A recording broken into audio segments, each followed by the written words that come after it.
Bahnhof sind frische Reserven schwerer und schwerster Waffen eingetroffen. ये 1939 में हुआ था। Werden bereitstehende amerikanische Fahrzeuge von unseren Fliegern angegriffen.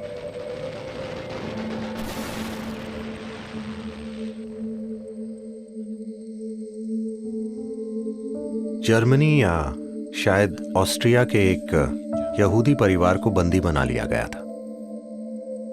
पहले उन्होंने माता पिता को बंदी बनाया और फिर बच्चों को, और वो उन्हें अलग अलग स्थानों पर ले गए। एक लड़की जो उन दिनों 13 साल की थी और उसका भाई जो 8 साल का था, उन्हें कई अन्य बच्चों के साथ रेलवे स्टेशन ले जाया गया। माता पिता को किसी मजदूर कैंप पर ले जाया गया और अब बच्चे अलग हो चुके थे। सर्दियों के दिनों में उन्हें एक अमीर घर से बाहर निकालकर एक रेलवे प्लेटफॉर्म पर छोड़ दिया गया।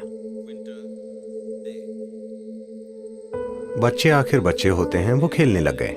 उन्होंने वहीं खेलना शुरू कर दिया। वो लोगों के साथ खेलने लगे, सभी मिलकर फुटबॉल खेलने लगे। फिर ट्रेन आ गई। ट्रेन आने के बाद सैनिकों ने सभी को भेड़ बकरियों की तरह ट्रेन में भर दिया। जब वो ट्रेन पर चढ़ गए और ट्रेन चलने लगी, तब लड़का बोला कि वो अपने जूते प्लेटफॉर्म पर ही भूल गया है। अब लड़की को बहुत गुस्सा आया। वो 13 साल की थी। उसे सबसे अभी अभी अलग किया गया है। वो हक्की बक्की है कि एक अमीर घर से यहाँ लाया गया है। अब वो सड़क पर हैं, वो नहीं जानते कि कहाँ जा रहे हैं, आगे क्या होगा, वो कुछ भी नहीं जानते। अब वो इतिहास बन चुका है। हम जानते हैं कि उसके बाद क्या चीजें हुई थी, पर उस समय उन छोटे बच्चों को कुछ भी नहीं पता था कि क्या होने वाला है। और ये लड़का अपने जूते भूल कर आ गया है, वो भी सर्दियों के मौसम में। तो उस लड़की ने अपने भाई के कान को जोर से मरोड़ कर कहा, अरे बेवकूफ, पहले ही मेरे ऊपर बहुत मुसीबत है और अब तुम जूते छोड़कर आ गए। फिर अगले स्टेशन पर उन्होंने लड़के और लड़कियों को अलग अलग कर दिया। लड़के को एक जगह ले गए, लड़की को किसी दूसरी जगह ले गए।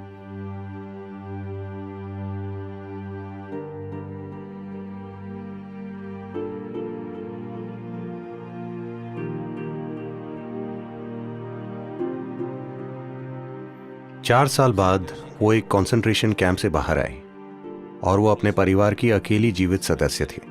उसके भाई समेत परिवार के 17 लोग बस गायब हो गए। उसे कभी पता नहीं चला कि वो कहां गया।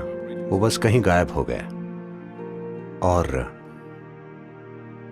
उसे बस वो बातें याद रह गईं जो उसने अपने भाई को कही थी। वो कुछ अच्छा कह सकती थी, लेकिन उसने इतनी भयंकर चीजें कही क्योंकि उसके भाई ने अपने जूते खो दिए थे। फिर जब वो 4.5 साल बाद कंसंट्रेशन कैंप से बाहर आई तो उसने एक दृढ़ निश्चय किया, इससे फर्क नहीं पड़ता कि मैं किससे बात कर रही हूं, मैं लोगों से इस तरह से बात करूंगी कि अगर वो मेरी उनसे आखिरी बातचीत है तो मुझे आगे चलकर उसका दुख नहीं होना चाहिए। अगर आप बस लोगों से इस तरह से बात करेंगे तो आप निश्चित रूप से कुछ अच्छा कहेंगे। और आपको कैसे पता कि ये आखिरी बातचीत नहीं है? जो भी आपके पास बैठा है, हो सकता है कि आज आप उनसे आखिरी बार मिल रहे हों। ऐसा हो सकता है ना? हाँ। और ये एक वादा जो उसने खुद से किया, इसने उसका पूरा जीवन ही बदल दिया और वो बहुत ही सुंदर इंसान बन गई, क्योंकि उसने तय कर लिया कि वो जिससे भी बात करेगी वो इस तरह बात करेगी कि अगर ये आखिरी बातचीत हो तो उसे दुख ना हो। उसके साथ इतनी भयंकर घटना हुई, पर उसने उसे एक आशीर्वाद में बदल दिया। अगर आपके पास जागरूक बुद्धि हो तो आपके जीवन में जो कुछ भी होता है उसे आप अपने लिए एक महान संभावना में बदल सकते हैं, या जो भी होता है आप उससे दुख पैदा कर सकते हैं, है कि नहीं? चाहे जो भी परिस्थिति हो, उससे कोई फर्क नहीं पड़ता। जो भी परिस्थिति हो, आप उसे एक महान संभावना में बदल सकते हैं। बस अगर आप उसे खुलेपन के साथ देखने के लिए तैयार हो जाएं, तो हर चीज बदली जा सकती है। जब हमारे जीवन में दुख देने वाली चीजें होती हैं, तो हम या तो समझदार बन सकते हैं या फिर पीड़ित हो सकते हैं। ये हमें ही चुनना है।